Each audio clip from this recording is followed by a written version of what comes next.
كلية الدكتورة ودكتورة كردية. نعم نعم أبا عن جد. نعم. كيف تشكك فيها يعني؟ أشكك فيها لأني لا أعرفها. يعني إذا كان شخص لا تعرفه هل هو يعني أنت تعرف كل الناس؟ نعم نعم.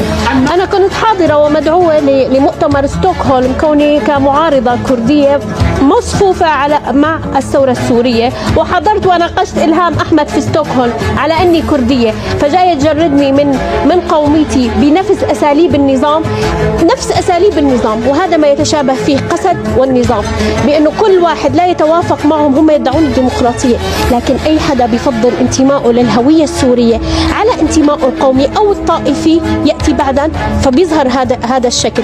أنا اسمي علم في الثورة السورية، وأنا مناضلة ومقاتلة ومعروفة في المعارضة السورية. جاي تجردني من قوميتي. أنا سورية ولا يعترف بحق.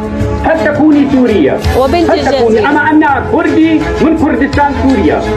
أنا ما عندي شيء اسمه كردستان، أنا عندي سوري. عندي كردستان، خريطة كردستان معناتها ماني مجبرة أناقشها. في شيء محافظة عندنا دقيقة لا مو بالعياط، في شيء عندنا محافظة اسمها كردستان في سوريا. أنا بعرف إنه في 14 محافظة سورية، في 14.